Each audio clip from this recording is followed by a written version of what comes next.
بسم اللہ الرحمن الرحیم۔ امیر المؤمنین کی شہزادیاں۔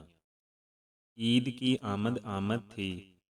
خلیفۃ المسلمین عمر بن عبدالعزیز کی دونوں صاحبزادیاں باپ کے پاس آئیں اور بولیں، ابا حضور، عید کا دن قریب ہے، ہماری سہیلیاں نئے کپڑے بنوا رہی ہیں، ہمارے پاس پرانے کپڑے ہیں اور وہ بھی پیوند زدہ ہیں، اس عید پر ہمیں بھی نئے کپڑے بنوا دیں تاکہ ہم بھی اپنی سہیلیوں کے ساتھ مل کر خوشی خوشی عید منائیں۔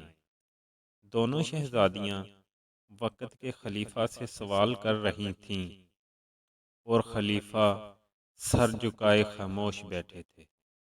دیر تک سوچنے کے بعد بولے، میری بچیوں، جو کپڑے تم نے پہن رکھے ہیں انہیں دھو کر صاف کر لو اور عید کے روز یہی کپڑے پہن لینا۔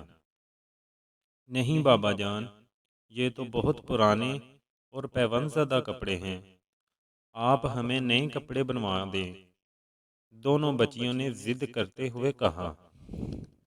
خلیفہ نے صاحبزادیوں کی طرف دیکھا اور بڑی شفقت سے فرمایا، میری دل و جان سے پیاری بچیوں، عید کا دن اللہ کی عبادت کرنے اور اس کا شکر بجا لانے کا دن ہے، اور اس دن نئے کپڑے پہننا ضروری تو نہیں۔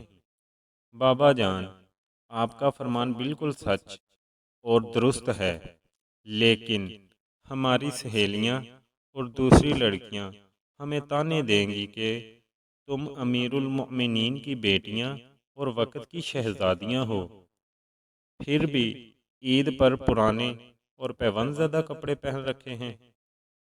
یہ کہتے ہوئے دونوں بچیوں کے آنکھوں میں آنسو آ گئے۔ امیر المؤمنین کا دل بھر آیا اور بیت المال کے خازن کو بلا کر فرمایا، میری ایک ماہ کی تنخواہ پیشگی ادا کرو۔ خازن نے عرض کیا، حضور، کیا آپ کو یقین ہے کہ پیشگی تنخواہ وصول کر لینے کے بعد آپ اپنی سرکاری ذمہ داریاں پوری کرنے کے لیے ایک ماہ تک زندہ رہیں گے؟ خازن کی بات سن کر خلیفہ خاموش ہو گئے اور کچھ دیر سوچنے کے بعد اپنی صاحبزادیوں سے فرمایا، میری پیاری بچیوں، اللہ اور اس کے رسول صلی اللہ علیہ وآلہ وسلم کی رضا کی خاطر اپنی خواہشات کو قربان کر دو، کیونکہ ایسا کرنے والوں سے اللہ راضی ہوتا ہے اور یہی لوگ جنت کے مستحق ہوتے ہیں۔ شفیق باپ کی باتیں سن کر صاحبزادیوں نے سر تسلیم خم کر دیا اور یوں وقت کی شہزادیوں نے خاموشی سے پرانے اور پیوند زدہ کپڑوں میں عید منائی۔ خلیفہ وقت حکومتی کام سے فارغ ہو کر حسب معمول اپنی صاحبزادیوں کی خیریت دریافت کرنے کے لیے تشریف لائے۔ دونوں صاحبزادیوں کے چہرے کی زردی باپ کے لیے کوئی نئی بات تو نہ تھی، مگر یہ بات ضرور نہیں تھی کہ انہوں نے اپنے منہ پر ہاتھ رکھے ہوئے تھے۔ باپ کے پوچھنے کے باوجود دونوں صاحبزادیاں منہ سے کچھ نہ بولیں۔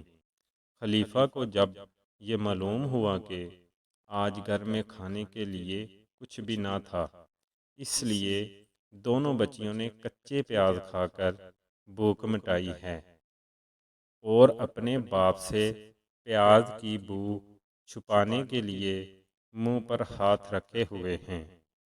شفیق باپ کو بچیوں کا احسار متاثر کیے بغیر نہ رہ سکا۔ باپ کا دل بھر آیا اور نم آلود آنکھوں سے اپنی پیاری بیٹیوں سے فرمایا، میں خلیفہ وقت ہوں، میرے لیے کچھ مشکل نہیں کہ تمہارا دسترخوان لذیذ کھانوں سے بھر دوں، مگر کیا تم پسند کرو گی کہ اس کے بدلے میں تمہارا باپ دوزخ کی آگ میں ڈال دیا جائے؟ باپ کا کہنا صاحبزادیوں کے ضبط کے بندھن کو توڑ گیا۔ آنکھیں اشکوں سے تر ہو گئیں، ان کا ہر آنسو پکار رہا تھا، نہیں نہیں، ہمیں وہ راحتیں نہیں چاہیے جن کے بدلے میں ہمارے باپ کو دوزخ کا عذاب سہنا پڑے۔ جزاک اللہ۔